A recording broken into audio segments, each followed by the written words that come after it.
All right, so let me now just jump quickly into what I shared and why I shared it in that way.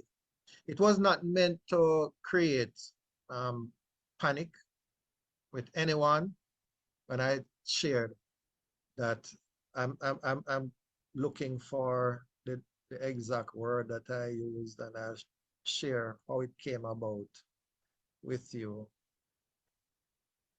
I see the end of all flesh, right? That is what I heard in a vision.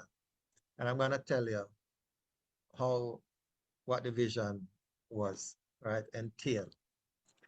Now, I was up doing some schoolwork. And man, I just felt a overpowering tiredness take me. And it is very important that you know how God speaks to you. God don't speak to everybody the same way. And some people discount dreams and they tell you that you know because you eat late in a night and you got nightmare, and they try to discredit God speaking to people in different ways. You must know, because I will tell anybody, if you are going to discredit my saying that God told me in a dream, right, as opposed to somebody said the Lord appeared to him in the open and said, then you have to discredit Abraham, you have to discredit Isaac, you have to discredit Solomon, you have to discredit Jacob, because God spoke to all of them in dream, and it is in the Bible. Right? So I'm telling you now, I felt this overpowering need to go sleep. I couldn't keep up no more.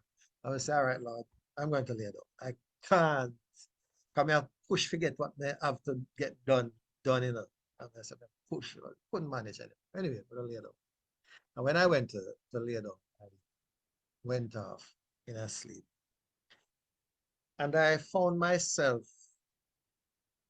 with someone, and I know who the person is, but to tell you now on this side who the person is, I cannot tell you. Not so easily, right?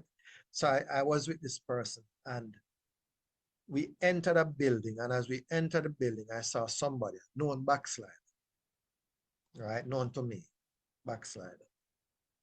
And I called his name because I was surprised to see him, and I was glad to see him. And I called his name, and he looked, and when he saw me, he backed up. And I moved toward him, and he backed up, and he went against the wall. But when he went against the wall, I realized that he was a little smaller than I knew him. So the person I was with now, the both of us was moving toward him. And he went against the wall and pierced himself onto the wall.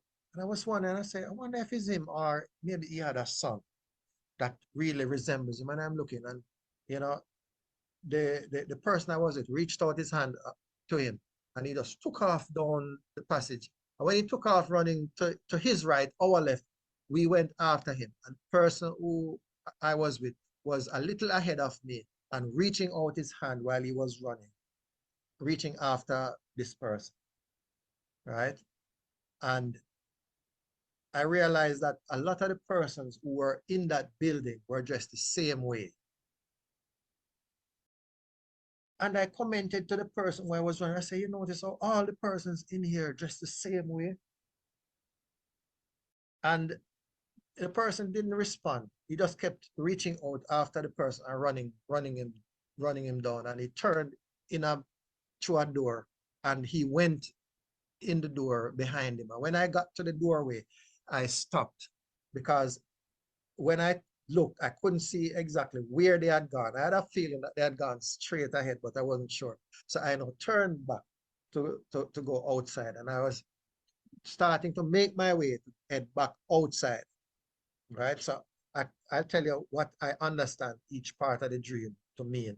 So I was now going back outside, and when I was going back outside, I was wondering, trying to chart my way back, because it was the first time coming in this building, and I wasn't sure. I came to a place where there were several paths, possible paths, and I was thinking, I wonder which way I should go to take me out, because I don't want to be taking the wrong place, the wrong path, and it carry me deeper into this building, right?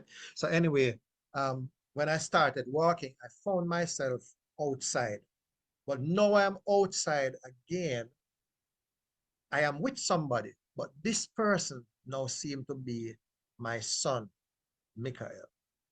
And when I came out in this place, it's like a round field, and around the field there's this white fence, not very high, but a white fence. It's painted white, and in the middle you have like tables, people transacting business, doing things there. And I said to the person who was with me, who I perceived to be Mick, I said, yes, man, I know some of these people. So I saw one particular person from, a church that I used to attend. And I said, yeah, man, I know this person. When I called to the person looked up, but almost, I don't know if the person was looking like they don't recognize me or they weren't seeing me. And I looked and I saw that person, but when I went close and I looked to my right, I saw somebody like that person again. And I'm saying, whoa. I'm saying, then I saw another person. And so I'm seeing like three of that person. And I'm saying, this don't make any sense. How am I seeing three persons? And then I realized that I was in a vision. So I started questioning now and I said, Lord, what am I supposed to be learning from this? Because this is not a dream. This is a vision.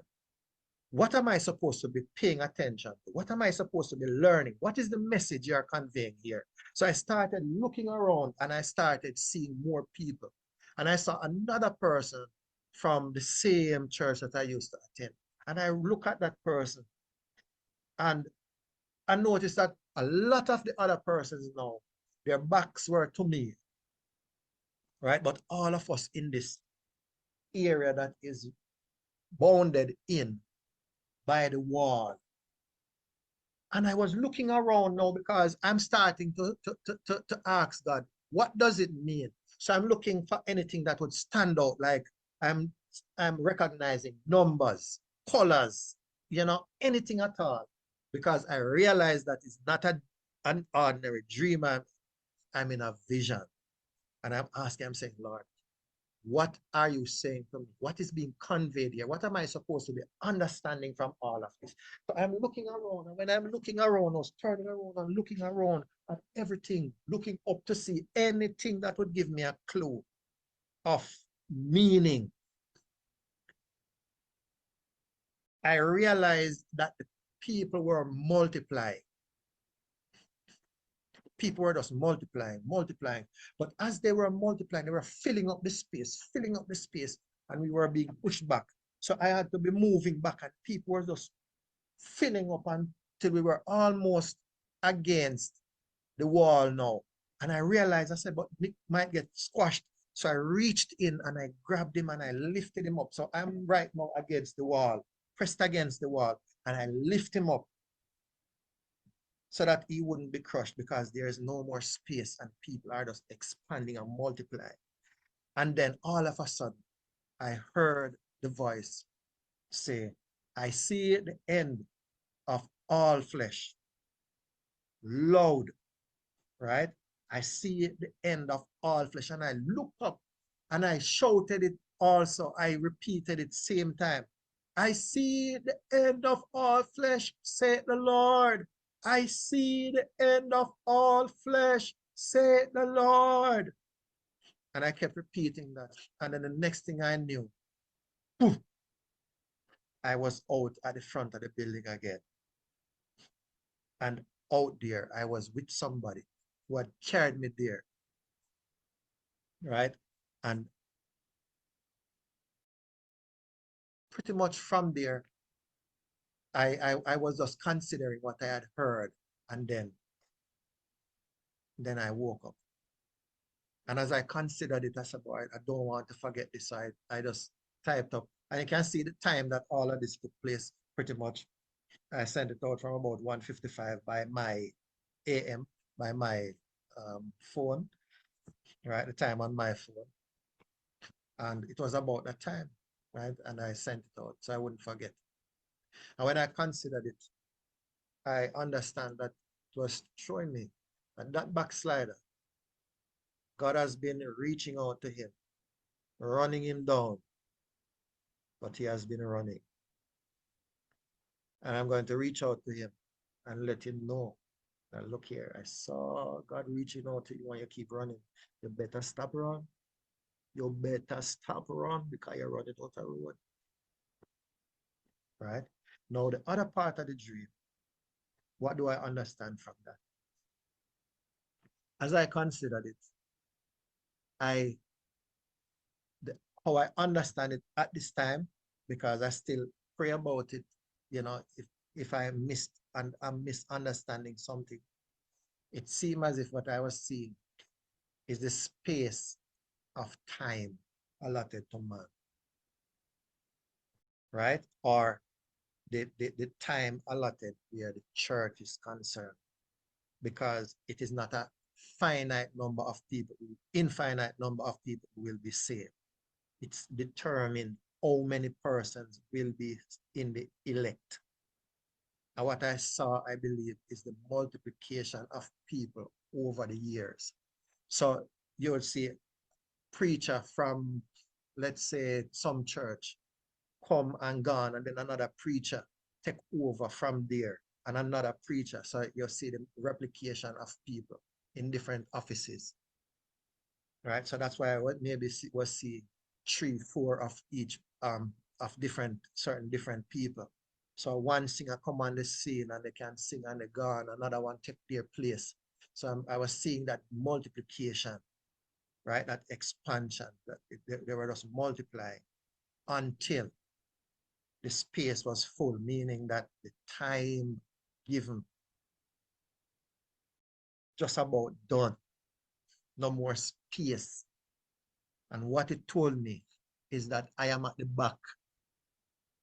I am in the last ranks of people who are multiplying out in this space. My back is against the wall, meaning they are the limit at the space of time and people who are accounted to come into the body. And then the voice came and said, I see the end of all flesh, meaning it there, near. Just like when, I don't know what time span is between now and when that is going to happen. But what I do know, I always take my reference back to the Bible in the book of Genesis, because Jesus told us, as it was in the days of Noah, so it's going to be in the days of the coming of the Son of Man. So when I hear people talking and say, oh, this is going to happen and war is going to be here and war, I don't know nothing about that. That's not scriptural. What is scriptural is that Jesus said, take a mark of the events of Noah and you will understand what will happen down here. So, right? That is what I understand. As I tell you, my thing is just Bible. I want to understand the Bible, what it said originally, what God meant. I don't care how people interpret and whatever over the years, right? I see the Bible, understand the Bible, accept the Bible different from most people, right? Now, having said that,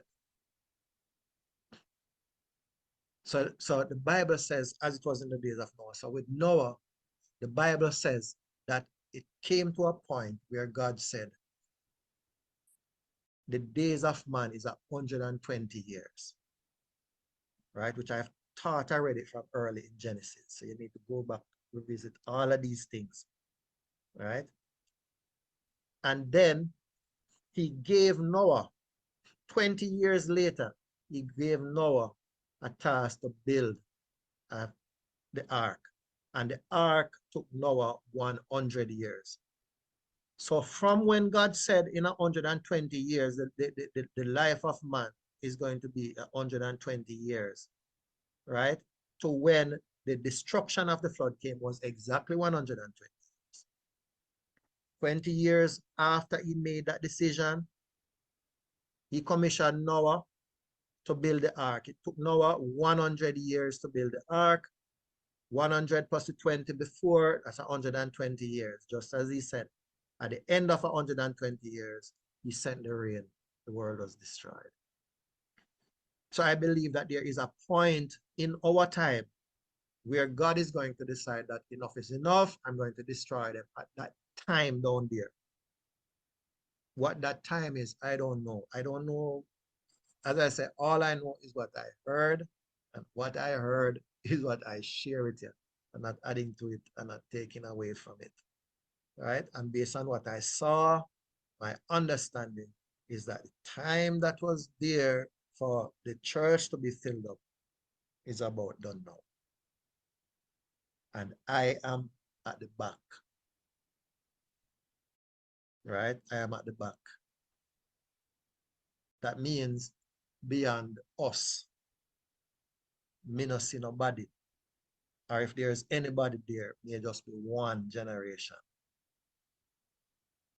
out of time.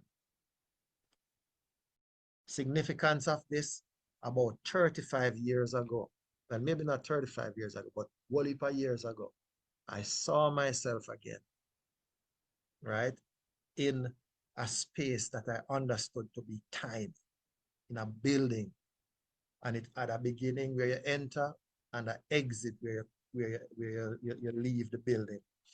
And I understood that to be the space of time.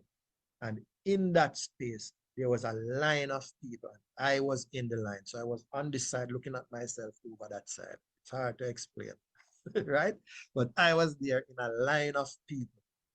And there came a time when I came under so much pressure, but with all the pressure I was under, I stood up and I resisted. And when I resisted, I grew.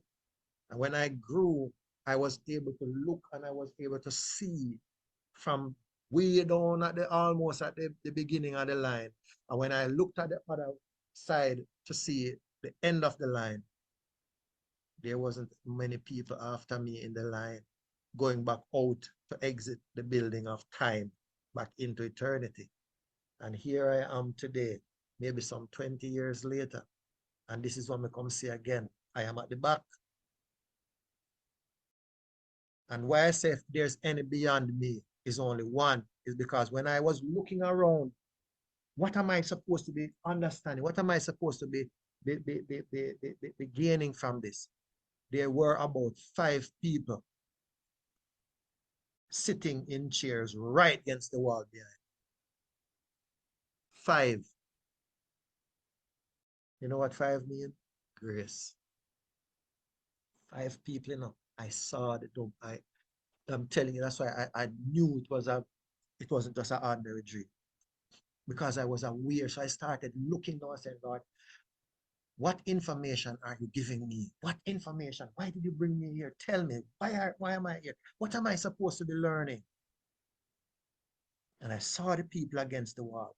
And when I saw all of this and then I started to expand, I was pushed back as the people multiplied. Right?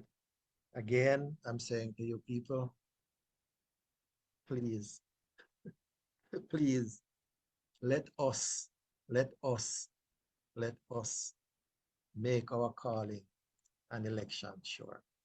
All right. Yeah, and I'll leave it at that.